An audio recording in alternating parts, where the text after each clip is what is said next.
My best friend Frank was soon to pick me up for a 4-day hunt, so I had to say goodbye to my wife.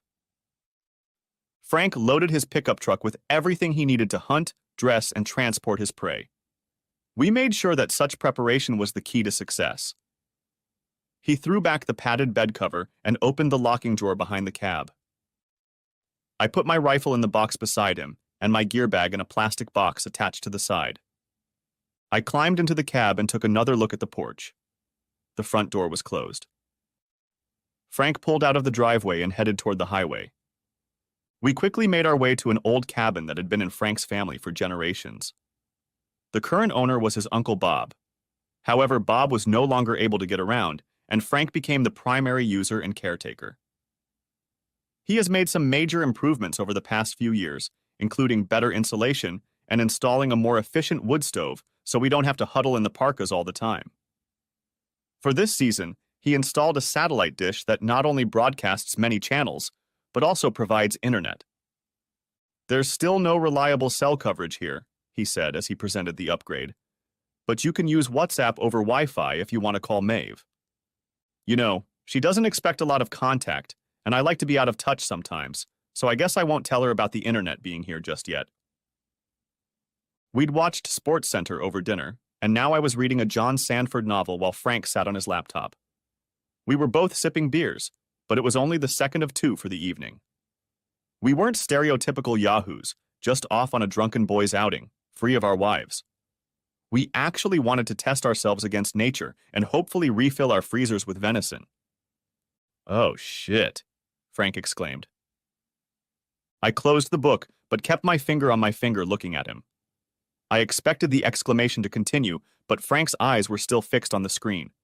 He was clearly reading, scrolling down the page.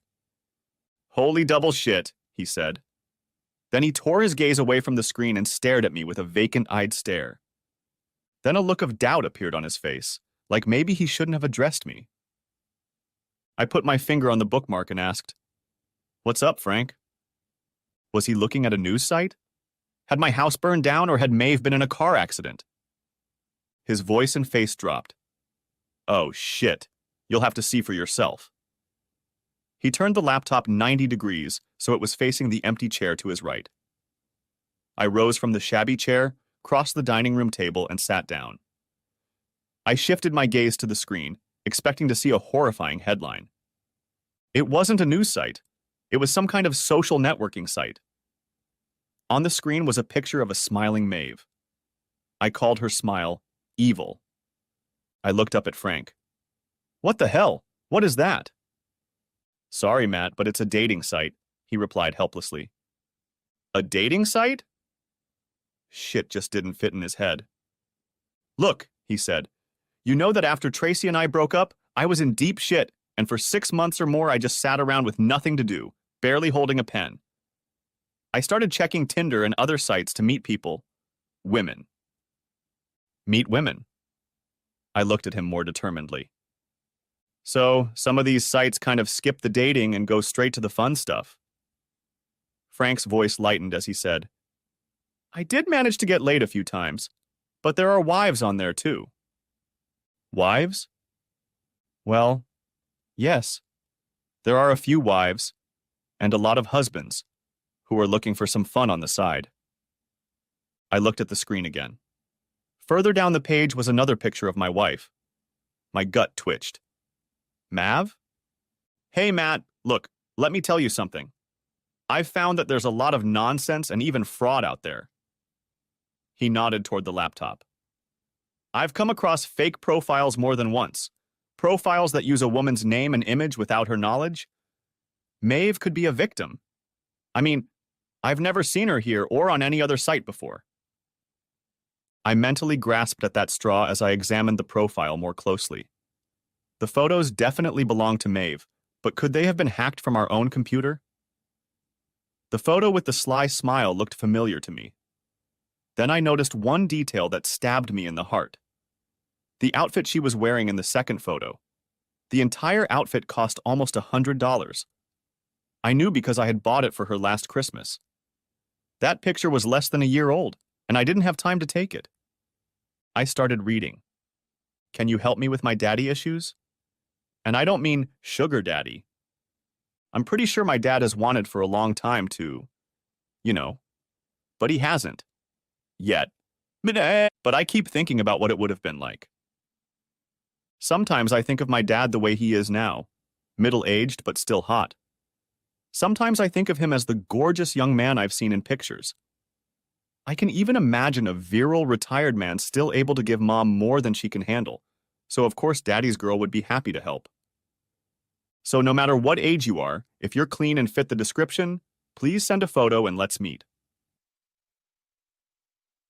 I am alone for the long weekend, Friday through Saturday, and would love some intimate daddy-daughter time.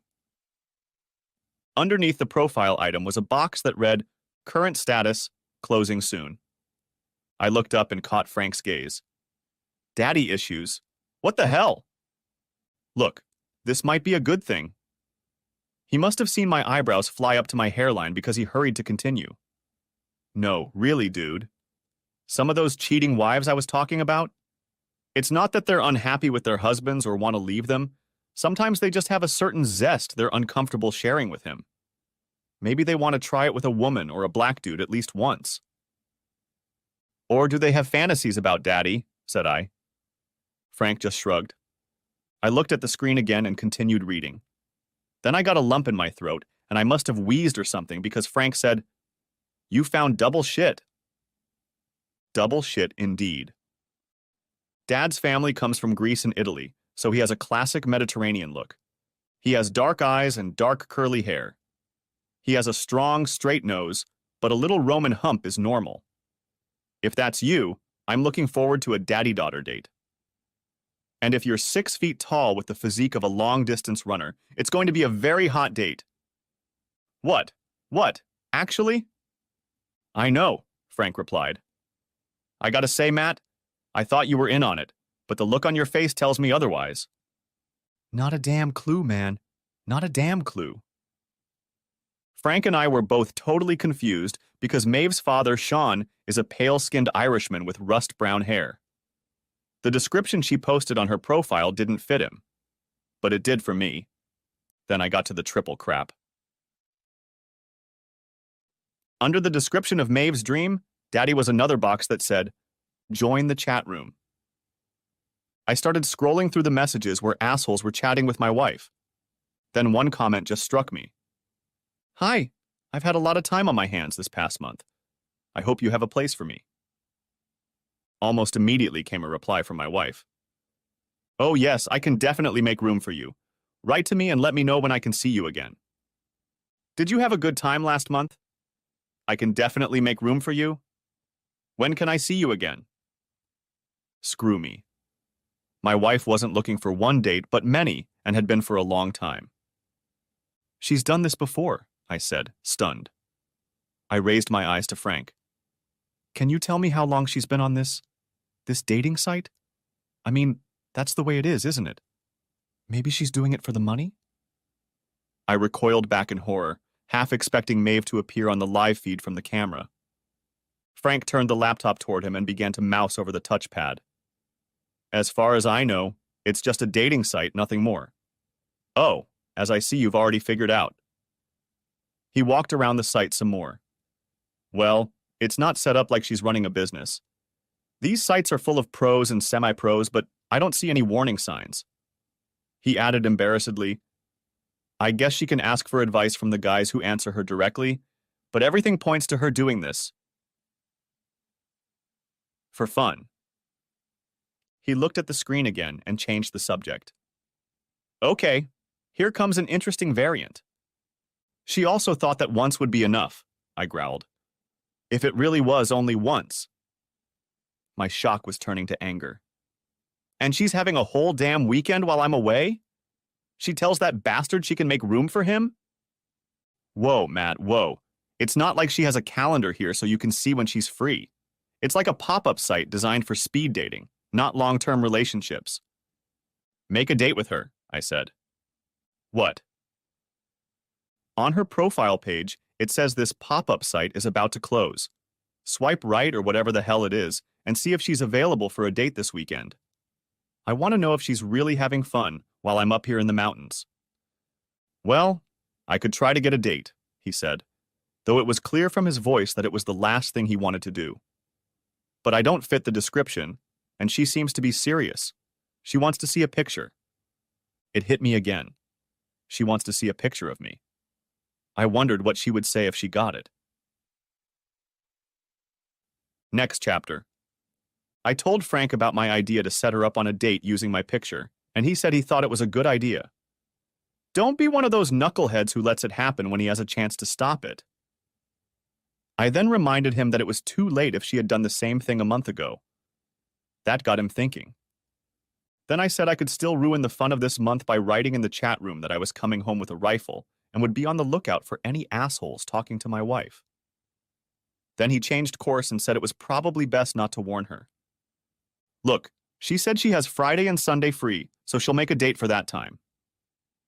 Frank and I took Friday and Monday each as vacation days to get the maximum amount of time to hunt on our licenses, so I wasn't expected home until Monday afternoon or evening. If you intervene in the conversation now or text her on WhatsApp, she'll have all the time before you get home to get her lies and bullshit together. His voice took on a distinct tinge of anger, and I remembered that his wife Tracy had seemingly left him out of the blue, only to find out months later that she'd had a long-standing affair with her boss. But if we go there now, you'll get there early enough to stop all this crazy nonsense, and you'll also be able to catch her cold and in person with proof.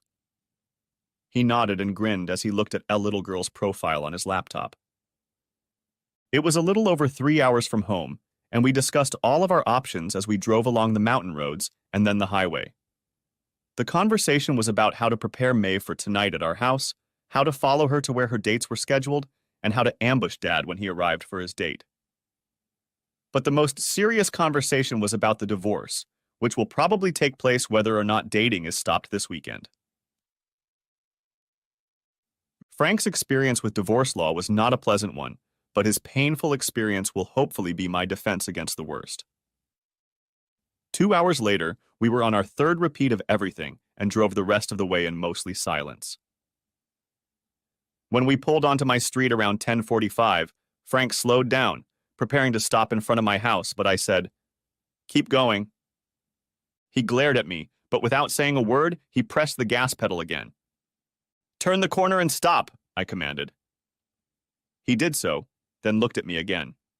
There's a car parked on the street across from our house. I don't recognize it, and no one parks on the street here at night. Everyone parks in the driveway or in the garage. She's already started and she's doing it in our own house. Reaching for the doorknob, I said, "Thanks, buddy. You can get the hell out of here." "Screw it, man. We have a plan. We either go check it out together or we leave together and deal with it tomorrow." "No, I need to know that now," I said. "One way or the other." "Come on, Matt. We've already talked this through. If she's alone, it won't prove anything, but you'll still be screwed up in the head, and who knows what you'll say or do." "I need to know," I repeated. "Okay, plan B," he said, and put it in gear. Maeve and I live in a quiet neighborhood with a lot of older people, so there's no traffic on the streets at night, and many houses don't have lights on. Frank spoke forcefully as we made our way to the alley that ran behind my house. Whether she's alone or not, we do the same thing. We look around and then we go to my place. My own divorce taught me that this is all very serious. You have to think hard before you pull the trigger. He must have suddenly remembered my Sacco Finlight 308 caliber deer rifle lying in a crate welded to the back of his truck, because he quickly added, "Figuratively speaking, of course." Of course, I thought. Frank parked at the far end of the alley, and we walked in silence toward our house, keeping in the shadows. I lifted the lever on the outside of the alley gate, hoping Maeve had forgotten to lock it after putting out the trash cans for tomorrow's pickup. As usual, she had. The latch opened easily, and we slipped inside, behind the big oak tree. Our bedroom was in the back left corner of the house, that is, right in front, and we could see a faint light behind the curtains. Frank and I moved as quietly as possible, not picking up our feet, just shuffling them forward so we wouldn't hear the crackling of fallen leaves underfoot. Our bedroom windows faced both exterior walls, and we crept up to the larger one at the back, Frank to the left edge and me to the right, near the corner of the house. I hoped to peek inside, but the curtain was doing its job and blocking the view. From 4 feet away, Frank shook his head, letting me know he couldn't see anything either. I moved toward the house and saw a line of light in the middle of the window. The curtains weren't fully drawn. I crept over and stuck my eyeball through the gap. I could see the bed clearly from the side. The bed, Maeve, and some old asshole. I was a second away from smashing the window with my fist when I remembered the Leathermen on my belt. It would do a much better job of smashing their deceptive world. I managed to open the top of the holster before I felt someone's hand on me, preventing me from pulling out the multi-tool. It was Frank. He put his finger to his lips and then grabbed my wrist to pull me away from the window. I resisted and was about to push or punch my best friend when suddenly he let go of my wrist and I fell back on my ass. I looked up at him and he threw his hands up in the air, turned around, and started walking towards the back gate. I caught up with him halfway down the alley and we walked together to his truck. I stopped beside it and looked at the vinyl upholstery, imagining there was a lockbox underneath. I knew it held not only 2 rifles, but a .357 Magnum and 2 cans of bear spray that we carried for protection in the mountain woods. He ignored the pleading in my eyes and reached for the doorknob. "We've been here too long," he said. When I followed him and closed my door, he started the engine and drove out of the alley. There was a grocery store 3 blocks away where our alley intersected with a large avenue, and he pulled into the nearly empty parking lot.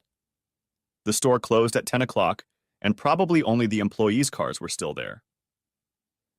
"Why don't I go in there and kick some ass?" I asked. We'd already discussed all this on the way back from the mountains, but I needed to hear the voice of reason again. "Because you'd end up in jail," he said, as he'd said several times before. "Besides," he continued, "it's not his fault. Sorry, dude, but he didn't seduce her like Tracy's asshole boss. Maeve invited him there. He probably doesn't even know she's married. And I need to proceed cold and cautiously if I want to get out of this marriage to my best advantage," I said in a dead, mechanical voice, repeating Frank's mantra from the ride home. Next chapter. Back at Frank's apartment, the first thing he did was lock all the guns, including the bear spray, in his gun cabinet. He strictly forbade me to go near the guns while I was still in shock. Then we sat down at the counter separating the kitchen from the living room. We may have limited ourselves to drinking in the cabin, but now Frank poured us each a shot of tequila, which we tipped into ourselves, silently proclaiming a toast to the screwed-up world. Then he poured 2 more, but we drank them down, washing them down with cold Pacifico beer. "She's cheating on you, with you," Frank pondered, returning to the strange, bewildering nature of the mystery, as we'd come to call it. "Maybe she's trying to get that spark back when you first met?" he suggested. "I wasn't 55 when we first met. And besides, it's not like our bed has gone cold. Maybe she really loves you and only wants you. But more of you? Maybe she thinks daddy is the best way to explain why she wants that particular type." I puckered my lips and shook my head to tell him what I thought of that idea, but he continued on, trying to turn it into a viable theory. I finished my tequila. "What if you didn't reprimand her for it, but instead brought up the idea of, opening up the relationship a little bit? If you helped her take care of her needs together instead of her sneaking around, you could control the situation and get some weirdness yourself." I cast another glance at him. This one said, "That's not going to happen in this universe."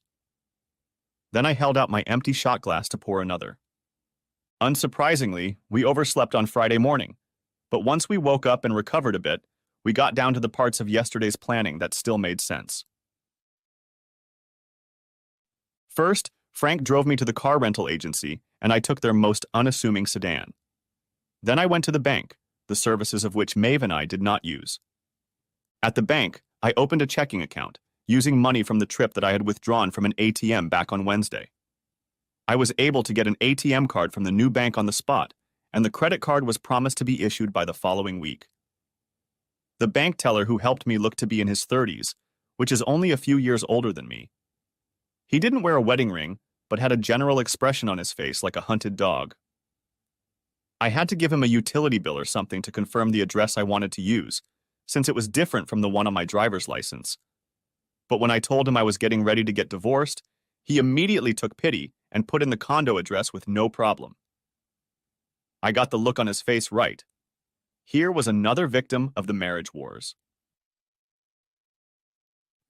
The guy walked me through downloading the bank's app to my phone, and before I left the branch, I transferred half of our savings account and 20% of our checking account to the new bank. I had planned to do half of everything, but the moody banker, whose name was Jim, reminded me that until I got rid of the mortgage, car loans, and credit card payments that automatically came out of our joint account, I needed to leave enough money there so I wouldn't ruin my credit rating on the way out. Apparently, he's seen some crappy stuff in the trenches of divorce.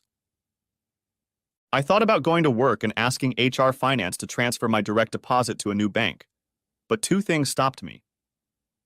First, I didn't want to have to explain why I was still in town and not away on a hunting trip. Second, I was going for some pretty drastic measures out of an abundance of caution, but I still didn't know what the hell was going on to ruin my 4-year marriage. The change in direct deposit and insurance beneficiary could wait until Monday. From the bank, I went to the T-Mobile store and bought a dual SIM phone with a top-of-the-line camera. I would be able to insert the SIM card of my current phone into the new one if necessary. For now, I kept the two phones separate, including putting a new contract in my name with my new address and bank account. I didn't want to make any changes to our family account yet, because that might trigger a text message for Maeve and alert her to what I was up to. Frank and I weren't due back until Monday night, and he convinced me to use that time to my advantage, despite the still strong desire to just walk through the front door and rip that cheating whore apart. Sir? Sir, is everything okay? I blinked and realized I was still sitting at the table with the T-Mobile employee.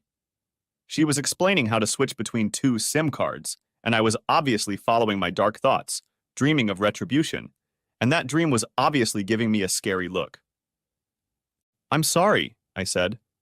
I banged my knee yesterday, and these flashes of pain pierce me sometimes. Oh, that doesn't sound good. There was skepticism in her voice. I hope you feel better soon. Then she moved on to her examination, and I walked out of the store, limping. Frank and I met at Starbucks, and over a cup of coffee, we discussed the next phase of the plan. Then we headed back to my neighborhood to put it into action. We left Frank's big, eye-catching truck in the same supermarket parking lot where we had parked the night before, only now there were plenty of cars to hide among. Frank drove us in my rental car down 3rd Street to my house. This time, as we drove by, my car was still in the garage, but Maeve's car was gone. Nor was the red Hyundai Accent parked at the opposite curb. We reached the alley, and I jumped out and went through the back gate, which Maeve still hadn't locked. My first thought was, I really need to talk to her about this.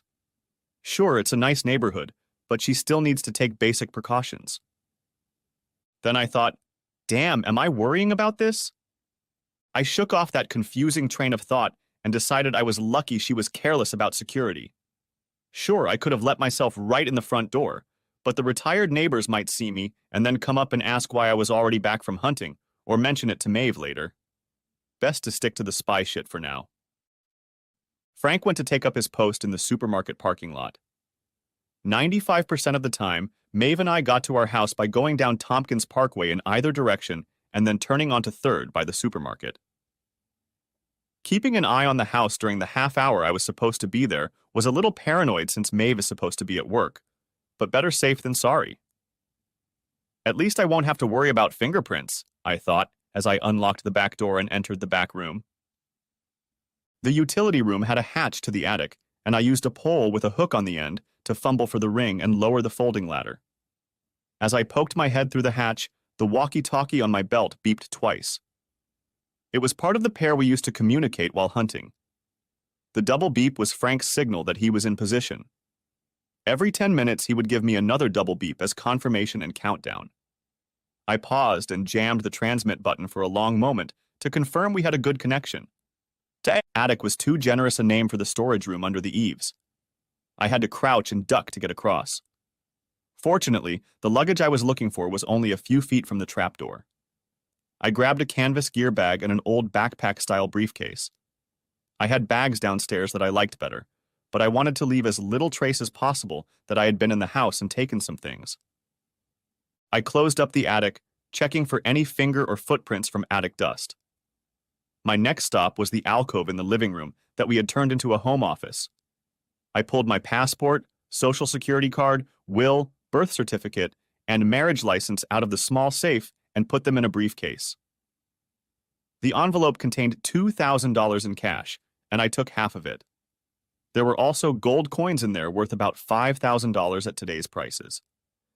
I knew the likelihood of Maeve opening the safe was practically zero, but I didn't want to inadvertently call the police if she noticed it missing, so I left them in and only took the purchase receipt. The next double key from Frank informed me that I'd been inside for 10 minutes, so I'd wasted a good amount of time. I moved on to the bedroom.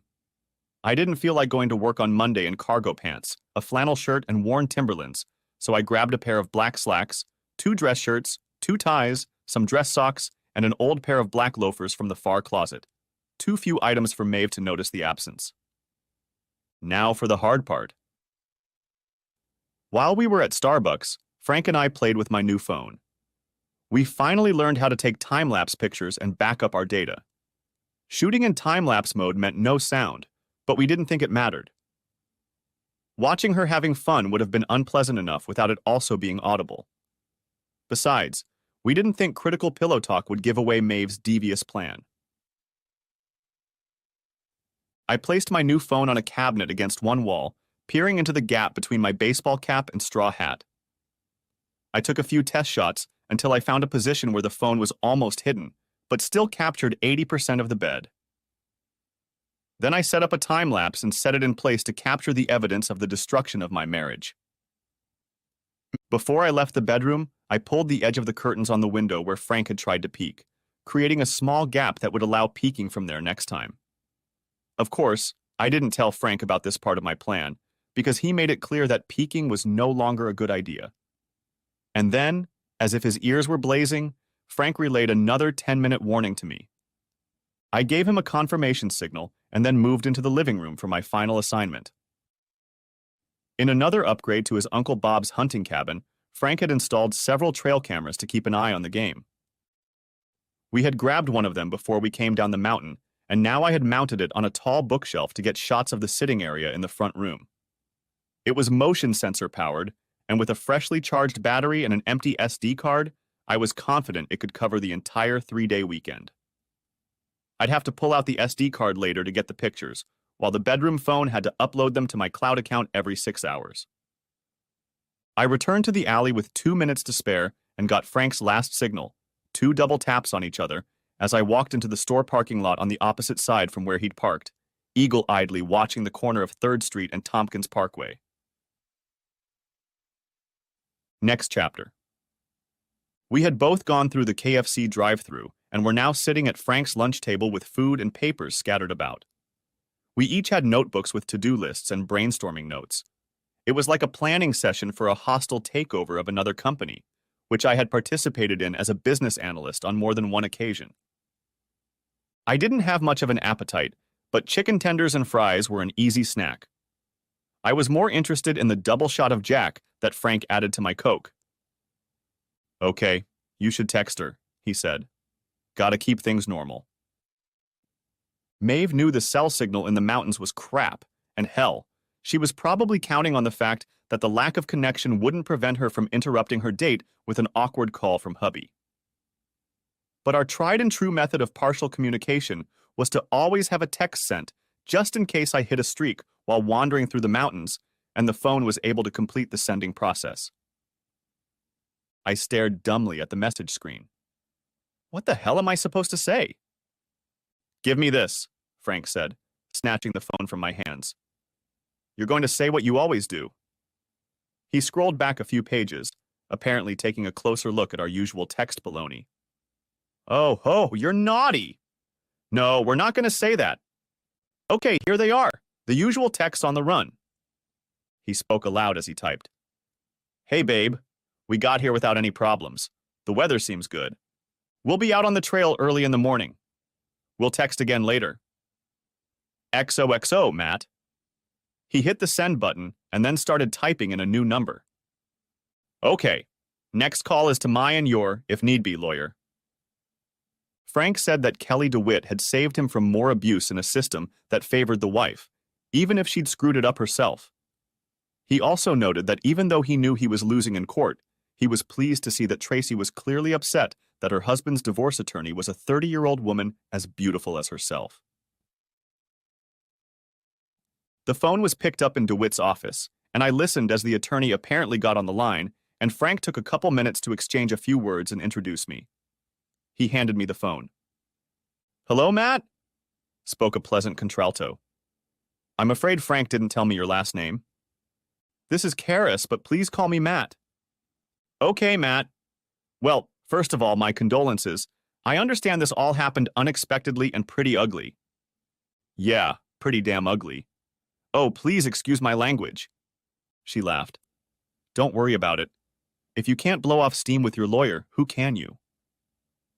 I still felt bad about my mistake, but relaxed a little at DeWitt's words. Frank had told me she didn't like to be cocky, had warned me about it, so I let go of my anxiety. "So, are you my lawyer? Do I need a lawyer?" "Well, let's start with the second question. I realize this is about infidelity. Are you willing to forgive that and possibly resolve it with counseling?" "Hell no." "Good. Then are you willing to use the court's online system and file on your own? You have that right." "That's only for people who aren't at fault, isn't it? I can't take the case to treason?" "That's right. If you want to file for a no-fault divorce, you'll have to go through the hearing process. And if you want to use infidelity to affect alimony and the like, I'd strongly recommend getting an attorney involved." "Okay, Kelly, that's what I thought. So, can you represent me? Frank says you did the right thing by him." "Snap! Did Frank tell you how much it cost to get our firm involved?" "He did." "Well, I'll tell you what, Matt. Our prices have gone up a little since then, but since you're consulting Frank, I'll charge you the same as he did. Sound fair?" "Yes, I agree. When can we meet?" Matt, this is going to sound a little cavalier, let's put it that way, but I'll be honest with you. If what Frank told me is true, it's a very interesting case and I'd like to pursue it. I can fit you into my emergency schedule on Monday morning if that would suit you." I put my hand on the microphone and said quietly to Frank, "She wants to start right away because the case sounds interesting." He grinned and shrugged. "I told you, man." "Miss DeWitt," I said. "Yeah, that would be great. Should I bring my proof?" "Your proof?" she asked. "Do you already have your proof? I take it you just discovered the deception." "Yes, but we took screenshots of her online profile before it closed, and Frank and I both saw her doing it with some guy last night. And today, I installed a camera in my bedroom that should catch any other bad behavior over the weekend." "So she actually advertised online looking for partners?" "She said if a guy caught her eye, he'd get a really hot date." DeWitt thought for a moment. "And she was looking for guys who looked like you?" "Yeah, I still don't know what the hell that all means." "Look, Matt, I don't want to get ahead of our meeting on Monday, but I just want to ask, haven't you ballooned to 300 pounds since you got married?" Yes, Frank had warned me about Kelly's bluntness, but it still caught me off guard, and I answered her blunt question directly and with a slight rebuke. 6 feet, 180 pounds, which is 5 pounds heavier than when we got married, but now I lift weights more and run less. I did 2 10K runs last month, though. As for the second one, it's 6.5 inches and still good for 10K. After a short pause followed, "Good, that's good to hear." "Okay, Matt, after we hang up, I'll open a secure data transfer site for you and send you the login code. Frank knows the portal address. Go ahead and send me any evidence you have, and I'll review it before we meet. 11 o'clock Monday will be okay with you?" 11 o'clock Monday, yes. I'll see you then." "And Matt?" "Yes?" "Let me add my advice to what Frank told you. Stay away from your wife until we meet. I'd prefer that you don't return to your home either. I only practice family law, not criminal law. Okay?" I paused for a moment. "Okay." After I got a secure code from the lawyer and we sent her screenshots of Maeve's pop-up profile, Frank got busy spying on my phone. My treacherous wife responded to my message almost immediately. Miss you, but hope you're having fun. Happy hunting. Love you, Maeve. Now, my divorce coach was typing the next message to Maeve, letting her know we hadn't gotten a deer yet and were getting ready to crash for the night. Then he took the phone into his home office, opened the safe, stuck his hand with the phone deep inside, and closed the door, pressing it against his forearm. It'll act like a Faraday cage, he explained. I'll press the send button, but the signal will be blocked, so the phone will keep it on. Then I'll turn off the power. You'll wait a couple hours, turn it back on, and it'll be business as usual. Message delayed until the phone finds an errant signal in the mountains. You read too many spy novels, I said. But inside, I was glad he'd helped me. Forgetting that Faraday cage crap, I wouldn't have even remembered to keep sending messages to Maeve, so she'd think I was still in one piece and out of her sight. Frank then told me about all of his financial dealings with the divorce, including how he had to cover the mortgage on the house where his ex-wife still lived and pay spousal support for 3 years, theoretically so that Tracy could get the education and training necessary to find a better job that would allow her to get closer to the standard of living she enjoyed while living on Frank's salary. Unfortunately for him, Frank only found out about the fact that she had been leaving him for almost a year after she had gotten rid of him, and all the court judgments had been rendered.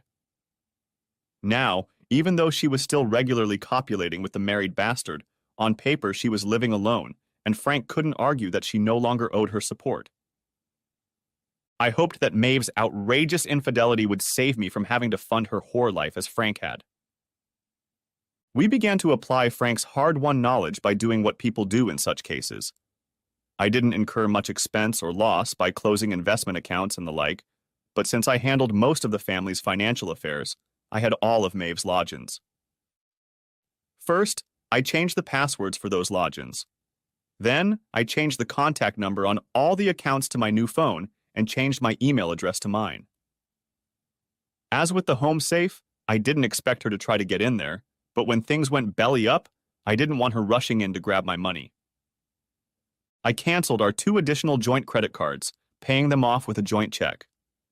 The only one left was the one she used for everyday spending, and on that one, I lowered the maximum limit. We finally approached the 6-hour mark when I started recording from my new phone in our bedroom. It was time to check out the first data dump to my cloud account. I nearly lost my KFC when I saw what my wife's whore life included.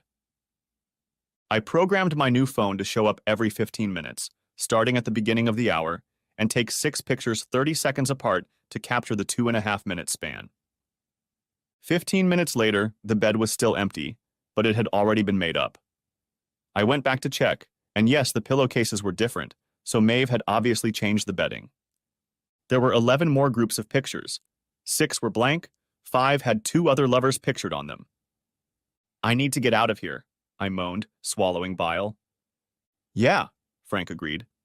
Come on, I'll buy you a drink. No, I need to be alone. I don't think that's a good idea, Matt. Damn it, Frank! I need to throw up! I need to cry! I need to be alone, okay? I understand, I really do. But getting caught driving drunk or getting your ass kicked by another asshole isn't going to make anything better. I assured him I'd stay away from both the bars and my house, just get on the highway and drive. He didn't like that, but what could he do? He agreed to send pictures of every daddy to Kelly DeWitt.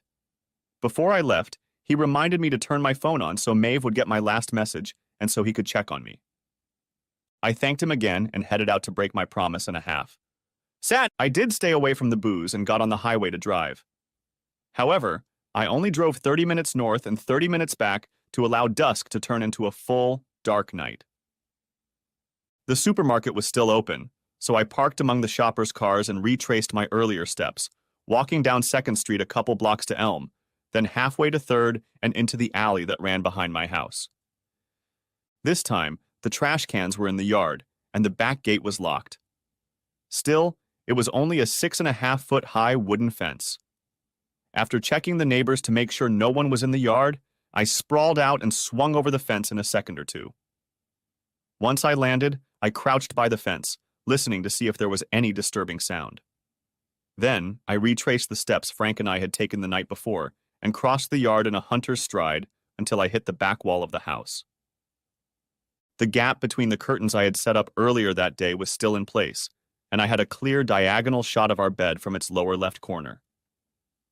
In the last two pictures I'd looked at, the bed was empty and made up, indicating that Maeve was taking a break between dates. That wasn't the case now. I was already headed for the back door when the phone in my hand beeped. An incoming message. I ignored it. I had already stepped onto the first step of the back porch when the phone vibrated and buzzed with an incoming call. This time I looked at the screen. Frank. I dismissed the call. I jumped up and almost shrieked when I suddenly heard it. "I see you, asshole!" booming out of the darkness behind me. I turned around. There, looking at me through the back fence, was Frank. He must have been standing in the bed of his truck. "Get your ass over here or I'll start honking." I crept toward the fence, making a lot more noise than I'd like, but if I didn't get this asshole out of the alley, 911 would be called a bunch of retirees make the best neighborhood watch. "What the hell?" I hissed at him. "Exactly," he hissed back. "She's in there with some damn toy soldier. I'm going to teach him some manners." I was seriously flustered. "Get your ass out of here or I'll call the police myself." But now. Bastard. I had rungs on this side of the fence, so I didn't need to accelerate to get over them. I jumped into the bed of his truck, landing with a good thud, and saw the two back porch lights burning next to my house and across the alley. Bastard! We got in the truck, and Frank drove out carefully and quietly, keeping the headlights on until we turned onto the street. We were at a bar on Tompkins Parkway, 2 blocks from the supermarket. We sat in a back booth, and Frank made me drink a shot of Jim Beam and take a long sip of Bud before he let me talk. "I've had enough. She's turned my house into a goddamn whorehouse. I'll never be able to sleep there again, but I'll be damned if I let that disrespect continue." "Okay, then let's stop it." With that, he seriously caught me off guard. "What?" "Give me your phone." He held out his hand. I flipped it open. He went to my contacts list and tapped the top entry. Maeve.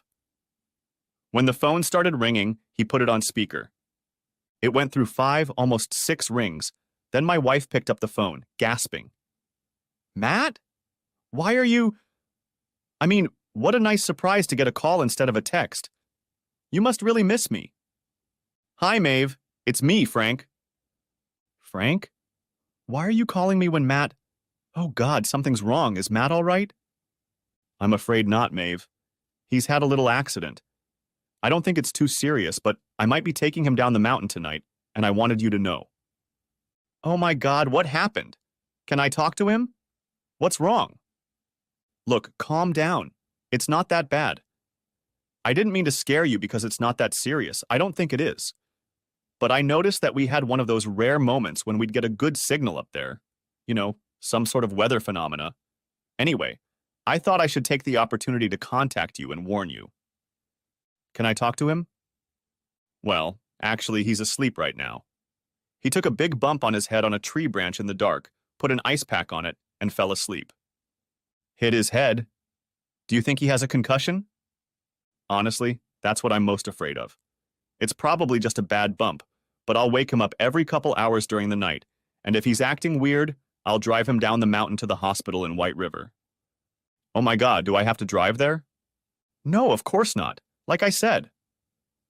At this point, Frank just stopped talking, picked up the phone and ran his thumb over the microphone, dropping it under the table. "So there's no reason." "Frank? Frank? I didn't hear the last part of what you said?" Frank stroked the microphone once more. "Lie 1 bar now. Morrow." Then he cut the call off. "Okay," he said to me. "We've stopped it." I laughed for the first time since my world exploded 24 hours ago. "I'm making conversation, right?" said Frank as we walked down 3rd Street toward my house. Yeah, I agreed again. "As long as that asshole doesn't talk nonstop." After I hung up on my cheating wife, I had a sudden urgency to find out if the prank had really worked. Frank was sure Maeve would throw the soldier out of our house and cancel all other dates if she thought I was hurt, but I needed to know for sure. He said, "Whatever the hell is going on, I still think she really loves you," and then held up his hand to stop my obvious angry retort. I know, she's damn good at showing it, but even so. As we walked from the bar to my house, he said he'd driven by my house looking for me and hadn't noticed a single car on the street. He assumed that, except for the first guy who showed up on Thursday, even before her profile closed, she had made all the other visitors park outside the supermarket so as not to arouse suspicion from the neighbors. How considerate of her to spare me that embarrassment, I grinned. Shh, I think that's him. I looked ahead and saw a man walking under a street lamp and heading in our direction. He was dressed in an army uniform and wore a camouflage cap. Frank stood up so that he was between me and the asshole as we passed by. Good evening, he addressed the soldier. The bitch only half grunted through clenched teeth. He didn't look happy. A little girl, all right? Frank stopped and turned to the back of a passing soldier. The guy stopped in place and slowly turned toward us.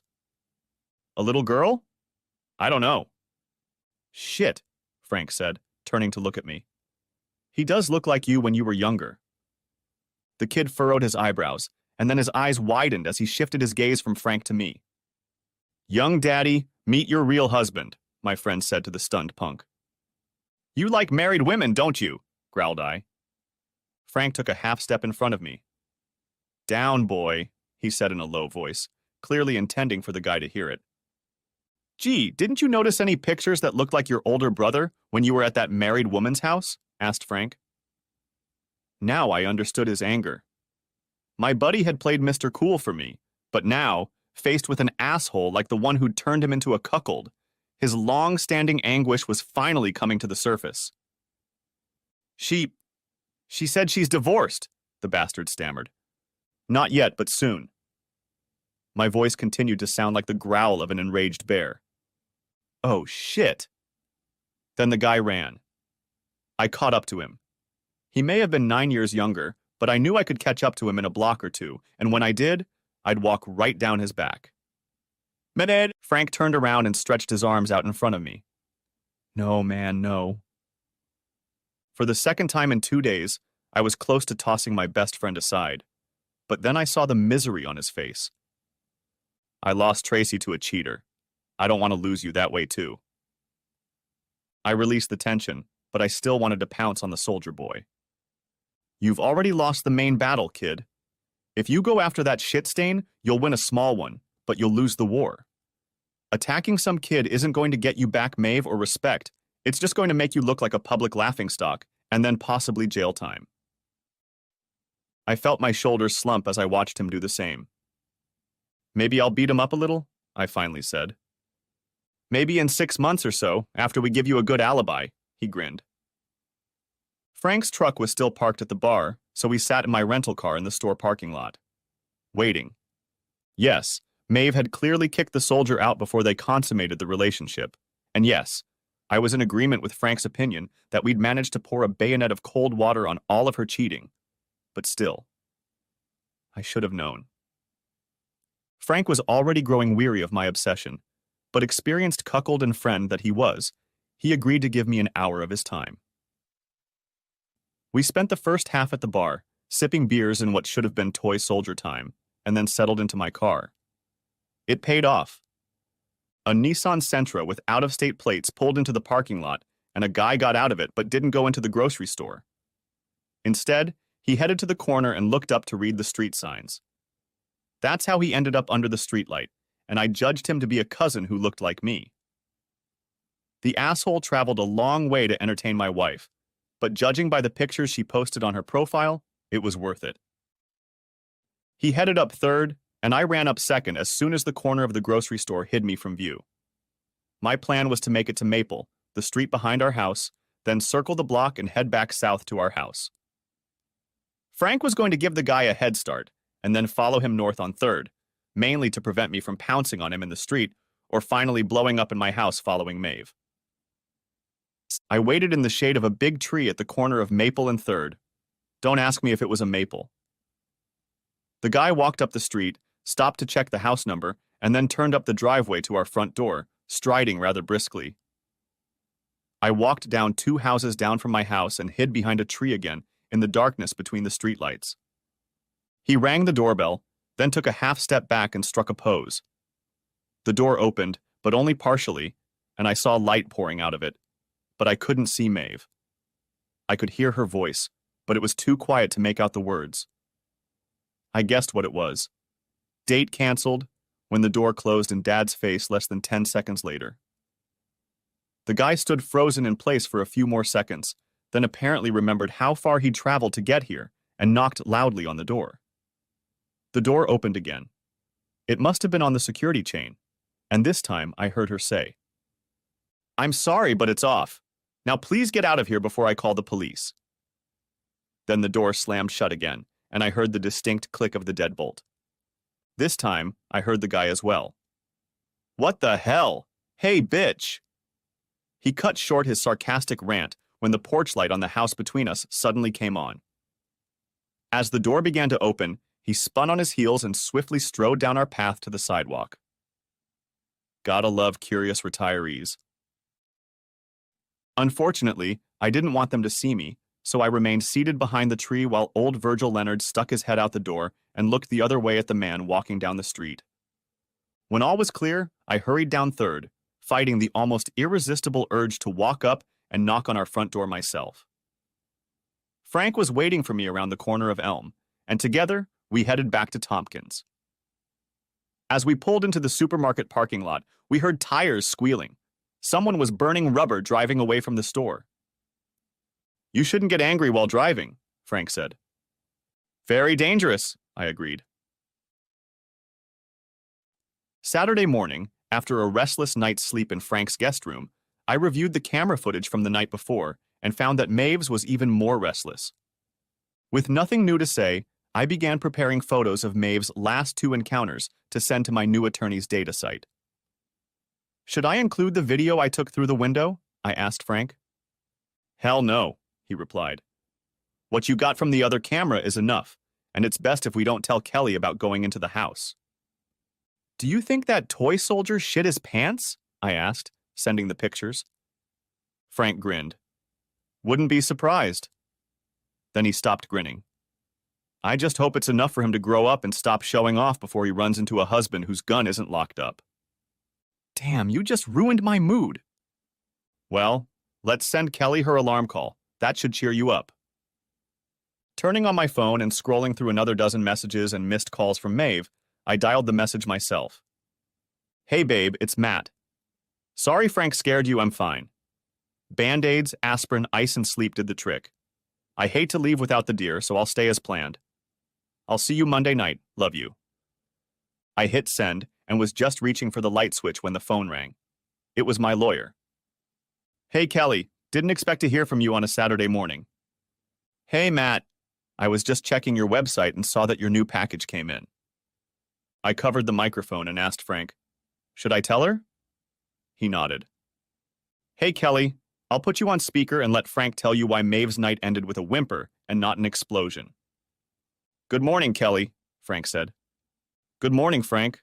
What have you guys been up to?" "Did I influence you badly with my barbs to Tracy?" Frank said, as Kelly kept his mood light by inserting subtle barbs at Tracy in various documents and discussions that hinted at her promiscuity without crossing the line of accusation. "I think you'll like this," he said, and proceeded to tell Kelly about his prank call and subsequent text messages. He didn't go on about how I'd sneaked up behind the house or how we'd accosted a young soldier on the street. "I like that," she said when he was done. "And you're sure she's canceled all the other dates and won't call back when she finds out Matt's okay?" "Wait a second and I'll tell you," I said. "She just responded to my last text." I typed it in and read it. "Screw the deer. Come home.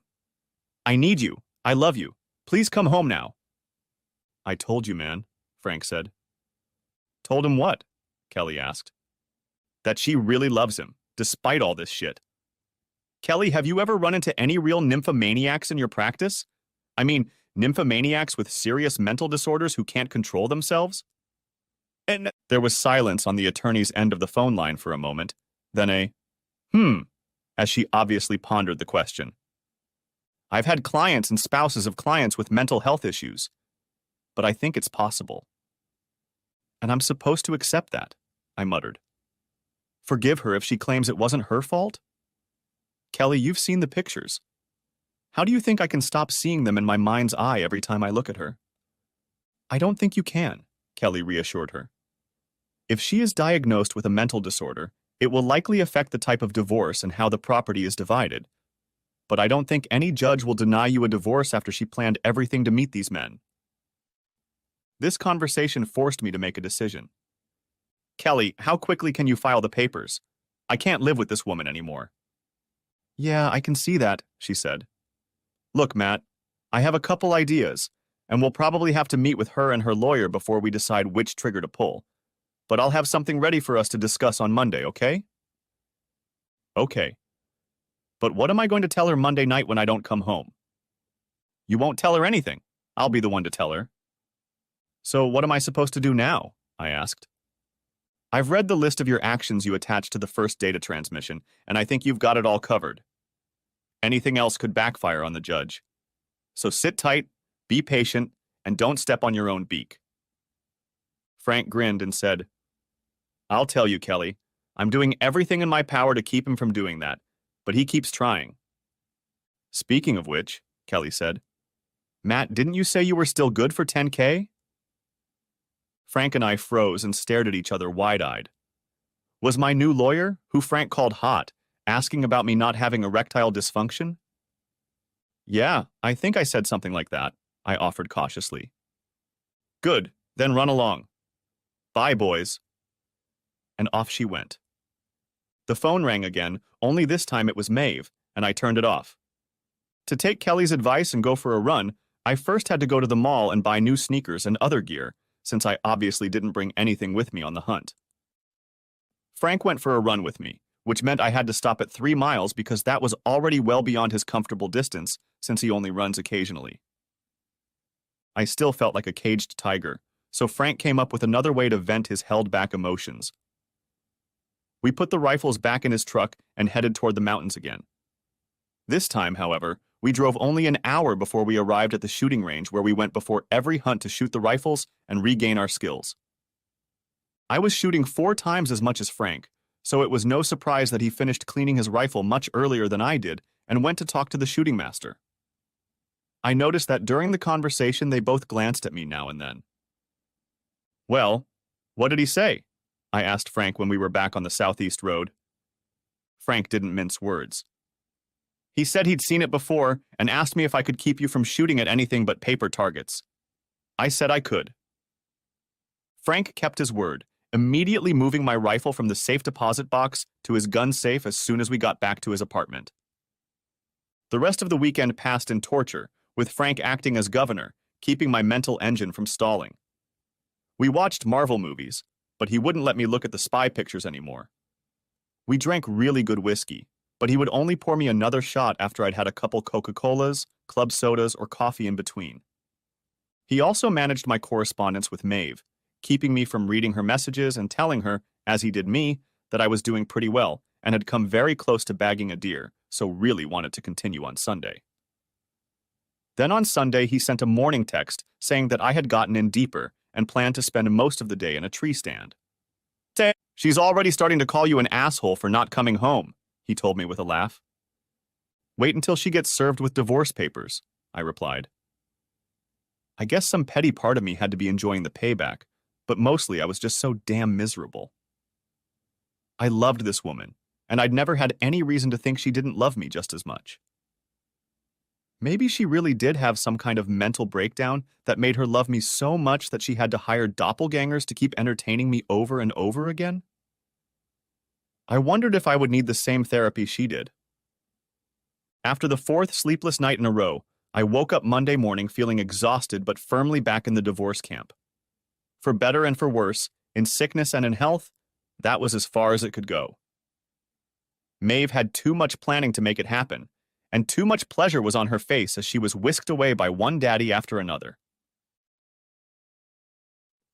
We started the day by texting Maeve that we had both been so close on Sunday, and that we were leaving again this morning and probably wouldn't be back until tonight as originally planned.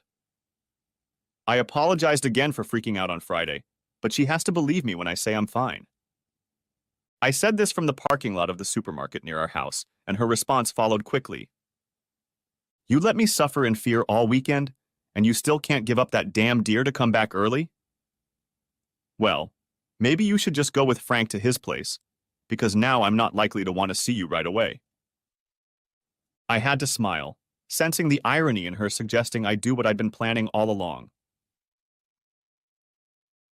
15 minutes later, her car came down 3rd Street and turned right onto Tompkins, her usual route to work. I drove up and parked in the alley behind our house.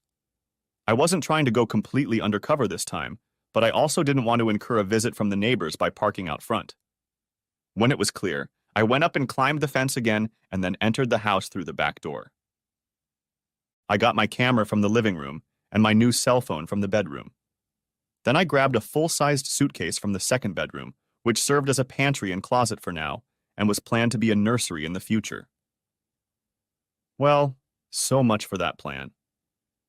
My heart ached even more when I thought of how far her betrayal had gone in shattering my dreams. I filled my suitcase with more clothes and this time took the gold coins out of the safe, as well as my laptop. I figured she had already heard the bad news from Kelly before she realized I was in the house.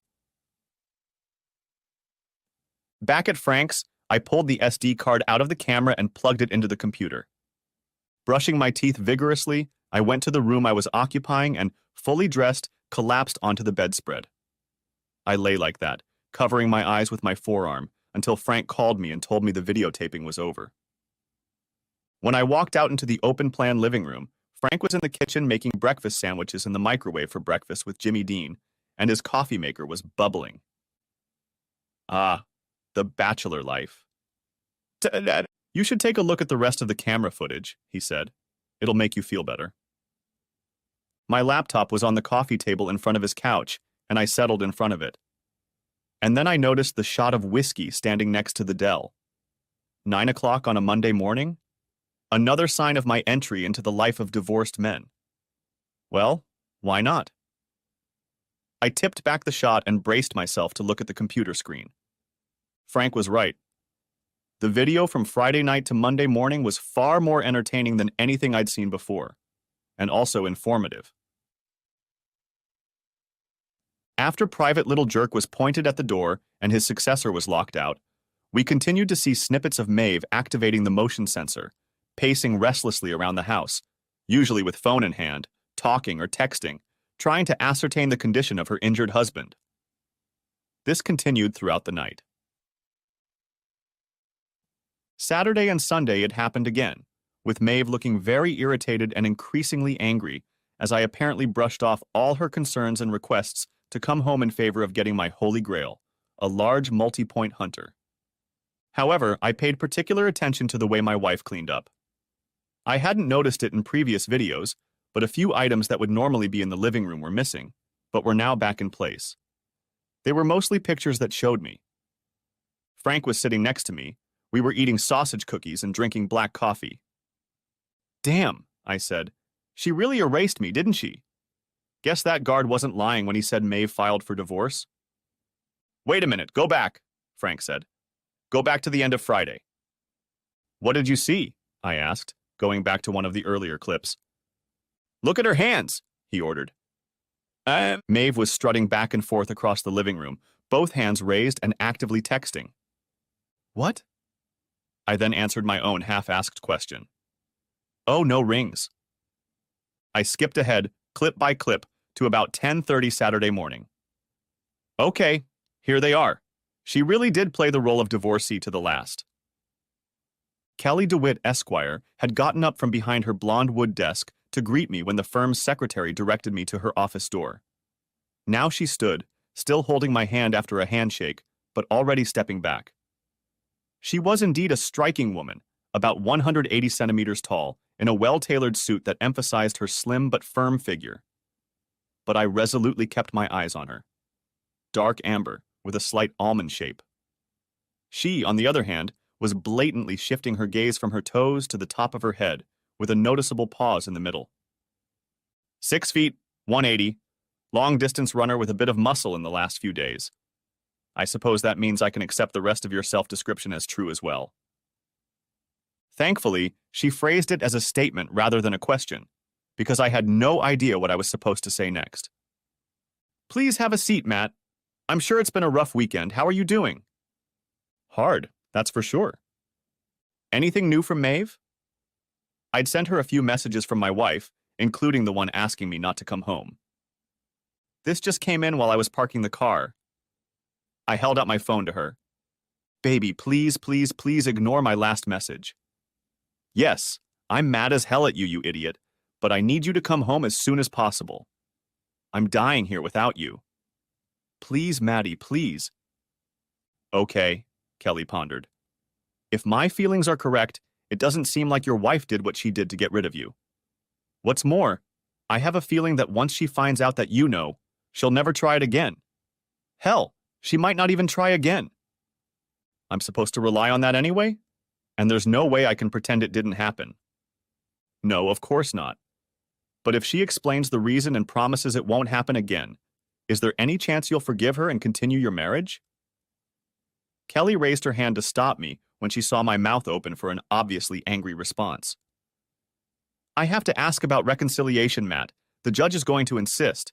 And I get the feeling you really do love her. I do. But I don't see how I can. You've seen some pictures and short clips, but you didn't have to sit through an entire episode of grabbing a tiger by the tail. Only later did I realize that Kelly didn't need to ask what I meant by that comment. Apparently, old Tiger Pop made an impression on Miss DeWitt, too. She simply said, I understand, yes. But like I said, I practice family law, and we have to at least figure out if the family can be saved, not destroyed. And you have to keep in mind that Maeve will likely fight to keep you two together. She won't be able to force me to go to marriage counseling, which I'll have to pay for, like she does in divorce stories, will she? Kelly chuckled. I'm sure not in this case. Okay, let me tell you what I have in mind, and then we'll need to work out the property and financial details. If you want it filed as soon as possible, we need to prepare a settlement plan. Since I'm getting a divorce for infidelity, do I still have to give her half of everything and pay alimony since my income is twice hers? Kelly spent the rest of the morning answering these and other questions, and by 1 p.m., including working on the deli sandwiches she had delivered, she had sketched out a plan that seemed to help me get out of my broken marriage with the least amount of damage to my position and finances in the future. It was time to pull the trigger, and I nodded to my trigger-happy attorney, Kelly DeWitt, to fire. She put my phone on speakerphone, then hit the speed dial button for my soon-to-be ex-wife, Maeve. The call was answered before the first ring ended. Maddie, where are you? Are you coming home? Are you okay? What the hell are you playing at, asshole? Oh God, baby, I need you. Where are you? Mrs. Karras! Kelly almost screamed to stop Maeve's rant. What? Who? Who is that? Oh my God! She screamed. Where's Matt? What happened to Matt? Mrs. Karras, my lawyer said even louder. Obviously, using my phone to call my wife wasn't the best plan. We were just afraid she'd ignore any incoming call not from me or Frank. Mr. Karras, Matthias, is fine. He wasn't hurt at all, he's fine. Fine? But Frank said, Who are you and why are you calling me on Matt's phone? Are you sure? Mrs. Karras. Mr. Karras gave me his phone to contact you because he wanted to be sure you'd answer the phone. I assure you he's doing fine. In fact, I'm afraid that Mr. Spinner's reports that Mr. Karras was injured were a hoax, and here I would like to offer you my personal condolences for the unfounded fear they have cast upon you with their antics. Kelly stuck her tongue out in my direction. A prank? A prank? What the hell is going on? I'll ask again. Who are you, and why are you calling my cell phone, Matt? Mrs. Karras, let me repeat that I'm using Mr. Karras's phone with his permission, and I should also let you know that this call is being recorded. Do you mind? Maeve's voice trailed off, still angry and frightened, but even more puzzled. It's being recorded? Why? Who are you? Mrs. Karras, my name is Kelly DeWitt, and I'm an attorney with Green Family Law in Springville. Your husband, Matthios Karras, has assigned me to represent him in the dissolution of your marriage. The dissolution? Yes, ma'am. Mr. Karras has informed me that he would like the dissolution of the marriage to take place as quickly as possible, but that he has no interest in bringing the whole sordid affair into the public eye unless necessary. A sordid affair? I easily pictured Maeve, stunned, glassy-eyed, able only to repeat Kelly's words. I wondered if she was even standing on her feet. Yes, Mrs. Karras. Normally we would just serve you with a divorce notice, but Mr. Karras is hoping we can reach an agreement that will avoid the courtroom. The purpose of this call is to notify you of what is happening and to advise you to contact your attorney as soon as possible and have him contact me. Attorney? Yes, ma'am. Do you have a pen and paper handy, Mrs. Karras? I'll give you my contact information to give to your attorney. What? No, I don't have any. Okay, that's not a problem. After I hang up the phone, I'll send you a message with all my contact information. However, after that, the phone will stop working and you won't be able to contact me or Mr. Karras through it. But I need to talk to Matt. This is all wrong. It shouldn't have happened. We love each other. And is he there? I need to talk to him. This can't be. I'm sorry, Mrs. Karras, but Mr. Karras isn't ready to talk to you, so you need to have your lawyer contact me to relay any message from Mr. Karras. I'm hanging up now, Mrs. Karras. Please have your attorney contact me as soon as possible. Have a good day. She hung up as Maeve began to say the next sentence. That went well, she said, as she sent a text message with her office information to Maeve's phone and then disconnected hers. Her words were sarcastic but sounded sad. Are you okay? I asked, though it seemed like an odd reversal of our roles. I like protecting wives, husbands from abusive spouses, but cases like this make me sad and tired. There's something strange going on here, Matt. I think you're doing the right thing, the only way possible, but I don't sense any vindictive connivance on your wife's part. For whatever reason, maybe even her uncontrollable addiction, she's blown up the center of her life, and neither of you will walk away happy. Screw me. I'm not even 30. Have I already seen the last happy day of my life? Kelly shook her head and body vigorously to break out of the gloom. No, she said. It sucks, and it's going to suck for a while, but it's not the end of the book, just this particular chapter. As part of our services, we're going to connect you with a therapist. If you take counseling seriously and follow the advice you get, you'll come out of this much faster, so I hope you do. Ask Frank. I know he won't mind if I tell you that he waited too long to use these services, and it cost him a lot of wasted time and unnecessary pain. Yeah, it cost, Frank confirmed a few hours later, as we ate chicken wings and chilled shrimp and Bloody Marys at happy hour at a downtown sports bar aimed at office yuppies. I brushed it off as a bunch of psychological nonsense that a real man doesn't need, but I just ended up wallowing in my own shit like a clogged toilet bowl. You talked to me for a while, and you could have talked to me more, I said, trying not to imagine his latest metaphor.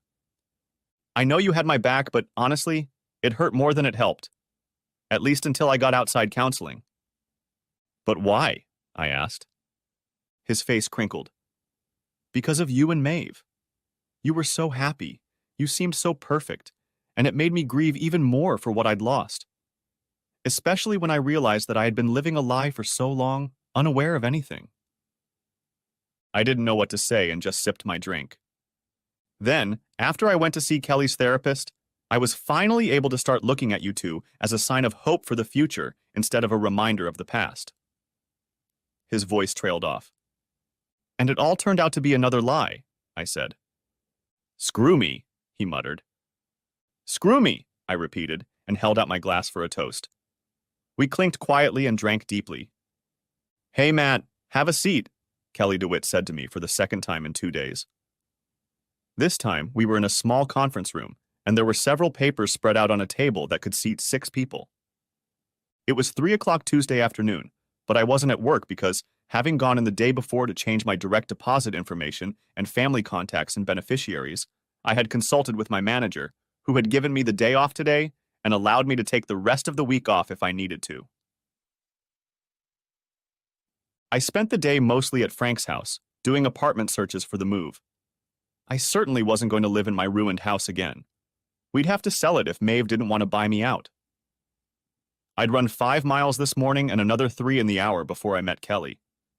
I hoped the mix of endorphins and fatigue would help keep me calm during what I expected would be a test of my emotions. When she called me to set up an appointment, Kelly said she had talked to Maeve this morning and that my wife had explained the whole fiasco with Dad to her. Kelly said I really needed to hear it in person. It was too weird for a phone conversation.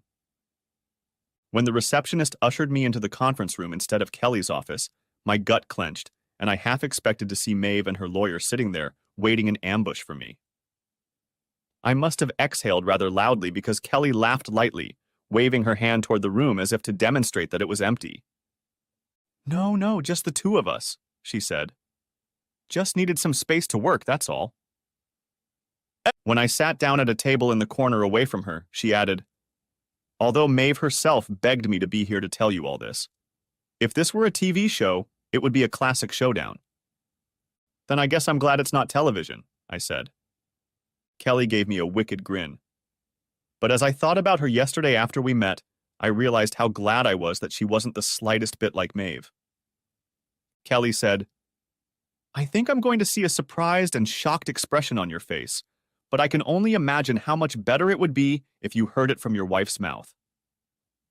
Stop escalating the situation, I said. Hear what? That she did it all for you, she said. I'm sure she got more than she expected, I said with a shocked look. What the hell? I finally said, barely stopping the profanity. The smirk disappeared from her face and she placed one hand on top of mine, where they suddenly clenched into 2 fists on the tabletop. The knuckles of the thumbs and index fingers of each hand touched their twin fingers on the other, and all knuckles turned white from the sudden squeeze. That bitch claimed I was some kind of willing cuckold? My voice rose and my hands moved to the edge of the table, ready to push off so I could stand up and... Kelly almost swung over the corner of the table and grabbed my wrist firmly. No. Oh God, Matt, no, I'm sorry, I screwed up again. I half relaxed in my chair and stared at her. I acted like a wise ass again. I didn't even think you'd take it that way. I'm really sorry. I relaxed even more and shook my head questioningly. She let go of my wrist and straightened up in her chair. Maeve didn't say anything like that. She's actually very upset that you found out and dumped her. Dumping her. I hadn't thought of it in those terms, but that's what I did, wasn't it? Then what do you mean you did it all for me? The baby, she said in a quiet, pathetic voice. It hit me at once. We'd been trying to have a baby for 11 months. Finding some guy like me to get her pregnant, since I hadn't quite pulled it off yet. I knew she really wanted a baby. Hell, we both did. But I didn't realize she wanted it so desperately that she went to such crazy measures. She was doing this to get pregnant? I asked, looking for confirmation of my outrageous conclusion. Yes, Kelly replied. Here, you need to take a look at this. She pushed a few pages toward me. It was a lab report from some medical center, dated 3 months ago. I didn't see my name or Maeve's name in it, but I recognized the name of her gynecologist as the doctor who'd made the request. It took me a couple of minutes, but I finally figured out that Dr. Wellborn had provided 2 samples from patient 25473, and in both, according to the attached chart, the counts were well below normal. Am I patient 25473? I asked. Kelly nodded. But how did she get the samples? For the first time in our short relationship, I saw embarrassment on Kelly DeWitt's face. She actually secretly took samples for analysis when I failed to get her pregnant after 6 months of trying. I said it as a statement, not a question, but Kelly nodded anyway. After she got the test results, instead of talking to me about it, she recruited guys who looked like me as donors and decided to accept their donations the good old-fashioned way. Kelly said, she said that your health insurance didn't cover art or assisted reproductive technology, which can be pretty expensive, and that you had already dug deep into your savings last year to buy the house where you hope to start your family. I closed my eyes and leaned forward until my forehead hit the desk with a dull thud. Next chapter. Oh, shit, I exclaimed, lifting my head off the table.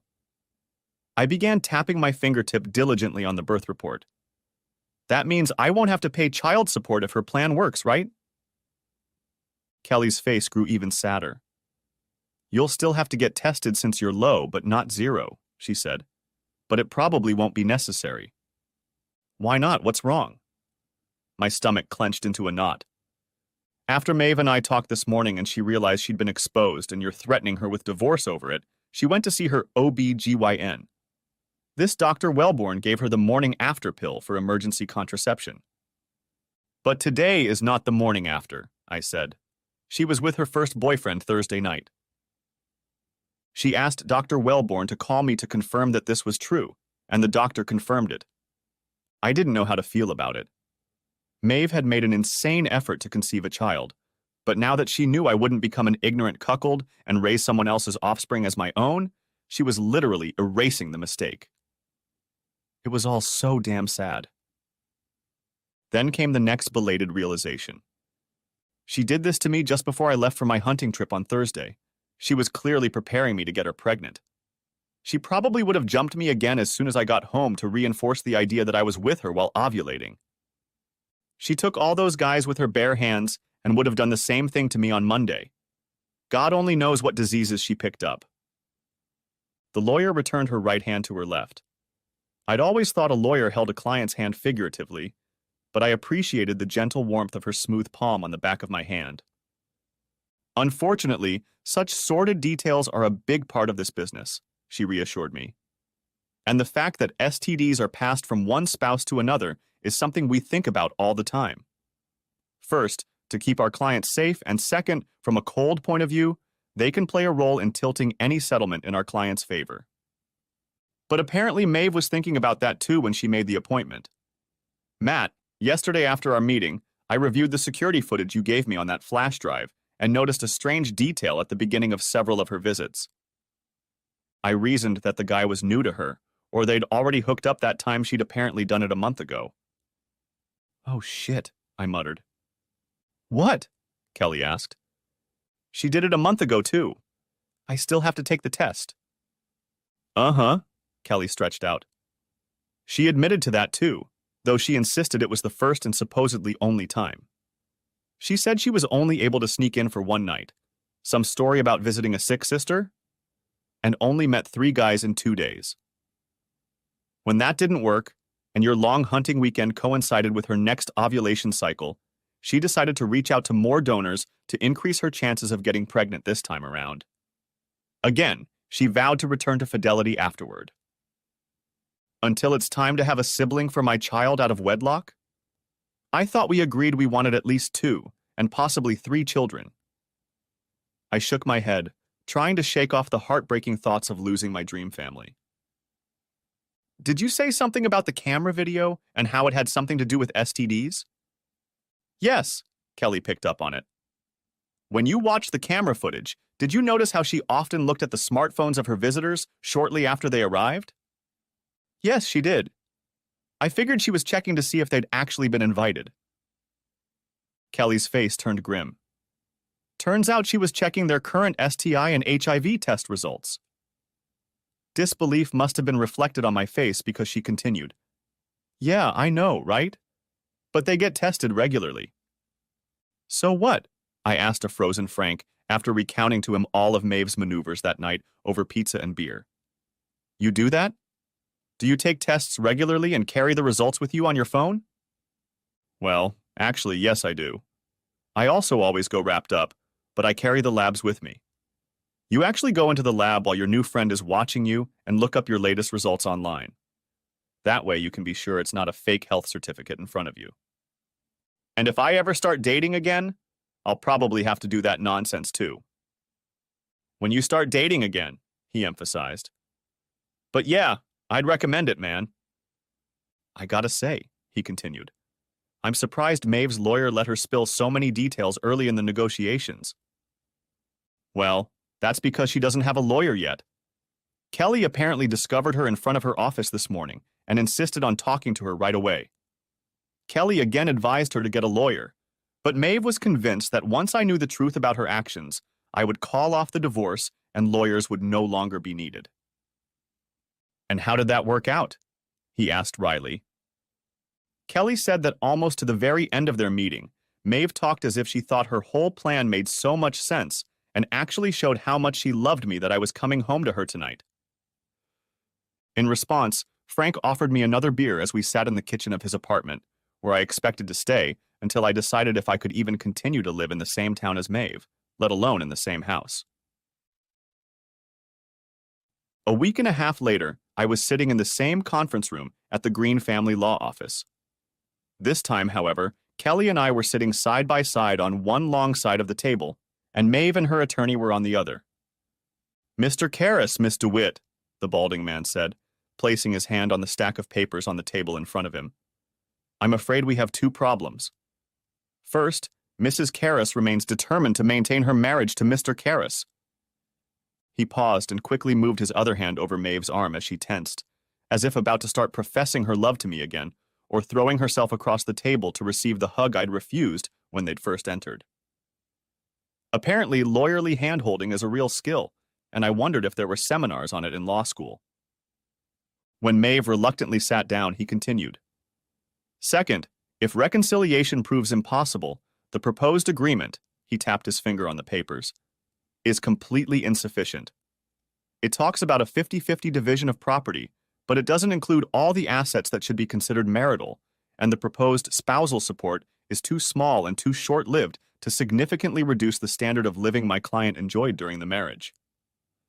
I felt Kelly's foot touch mine under the table as if to say, "I told you so." I nodded my head faintly, acknowledging my mistake.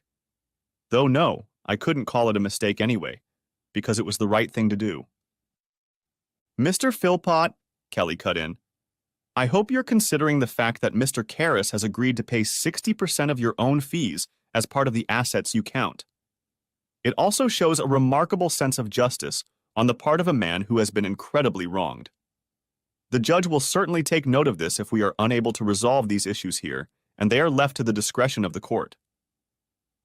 Yes, I was really going to pay for the lawyer working against me. I wanted this damn case to be over with, but since I really thought Maeve was deluded, not cruel, I needed her to be treated fairly. Not in the sense that she still got half of everything I owned, including a future for a while, but in the sense that she wouldn't have to move in with her parents in Idaho or to a shitty KPD in a disadvantaged part of town. But she still insisted that she didn't need a lawyer because we shouldn't get divorced, and even if she changed her mind, with her salary the best she could afford was some ambulance chaser doing divorces on the side, or some kid fresh out of law school. So I advised Kelly to find someone for her case. Not the best in town, but someone in the top 50%. "And also," my deceptively nice lawyer continued, letting Mr. Philpott's retort pass by, "when it comes to quality of life, what about my client's quality of life? You've seen the evidence, Mr. Philpott. What do you think has happened to Mr. Karras's quality of life if he has to imagine those images in his head every night?" It was a bit histrionic, but Kelly wasn't really exaggerating. I struggled. I'd already had 2 sessions with a therapist, and so far I couldn't say it was helping, but both Kelly and Frank assured me it would eventually. Ironically, the psychiatrist's consultation was covered by my health plan, even though there was no need for art, which could have prevented its necessity. "I'm so sorry, Maddie. So sorry," Maeve sobbed. Philpott squeezed her hand again. "Miss DeWitt," the 50-year-old man said, as if his much younger counterpart still had much to learn. "While I can certainly sympathize with how Mr. Karras found out about his wife's attempts, the laws of our state state that these matters do not play a role in the division of marital property or the awarding of spousal support.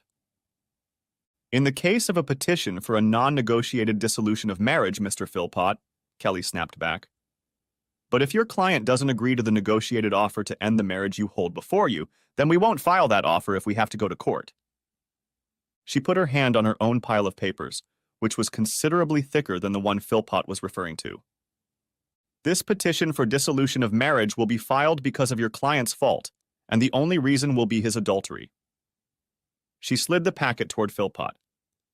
"The settlement terms in this case are much less generous than the first." I saw his hand tremble, as if he wanted to open the package, but the professional held back. Okay, I'd gotten Maeve a fair enough representation. While making the facts of this case public would be incredibly embarrassing for Mr. Karras, I suspect the same may be even more true for Mrs. Karras. Especially when you consider that we will subpoena the names of all the participants in your client's multiple affairs to testify in court and conduct a paternity test on the child she tried to conceive with them. Maeve gasped, then made a sound of black sadness. Okay, stop it, shouted an indignant Philpott. There's no need to be so rude and belligerent, Miss DeWitt. You know perfectly well that Mrs. Karras has taken measures to avoid any such conception, despite her keen desire to add a child to Mr. Karras's family, a desire which he warmly shared. My baby, our baby, whispered I. Kelly not only placed her hand on top of mine, but pressed the top of my foot with her own. But it would be ours, Maeve exclaimed. It would be ours, yours, and mine. The lawyers quickly agreed to a short break to consult with their clients, and Kelly dragged me into her office while Philpott led Maeve outside for a walk in the parking lot. As I was saying, Philpott picked up as we reconvened, Mrs. Karras was brave enough to go to the drastic measures forced upon her by her husband's stubbornness to prevent the conception of a child, even though, I should add, it could have been Mr. Karras's own child. Kelly stood firmly on her feet, clearly sensing that I was ready to pounce on the table myself and pound my wife's sanctimonious mouthpiece. My attorney changed things up a bit, and her next words were softer, more understanding, and directed at Maeve. We understand that Mrs. Karras made a very difficult decision and did the right thing under the circumstances, and Mr. Karras and I recognize the pain she must be feeling from that decision. Kelly shifted her gaze back to Philpott. Unfortunately, it has not yet been medically determined whether your client's intervention was successful. It happened so late that she may indeed be pregnant. The only way to preempt my client's well-being is to prevent this threat, so to speak, at the root. I furtively glanced at Maeve. She was a naturally pale woman, but now she looked terribly gray, and I was afraid she might faint and fall to the floor. Kelly continued. There is a provision in the no-marriage proposal that would deem the paternity of any such child as not belonging to my client. However, Mr. Karras will agree to take a paternity test to confirm that assumption. If we have to go down the path of guilt, we will naturally demand the same of any of the child's possible fathers. Kelly wanted to add something like, if she decides to carry the baby, but I vetoed that. There was enough blood on the table already to twist knives. Now it was Maeve's turn to press her lawyer's hand. Apparently, they'd been discussing their next steps during the break. All that aside for now, Philpott said, we'd like to go back to Mrs. Karras's first position, not to file any of the divorce petitions. Instead, she and her husband should go to counseling together and together find a more acceptable solution to resolve their shared desire to start a family.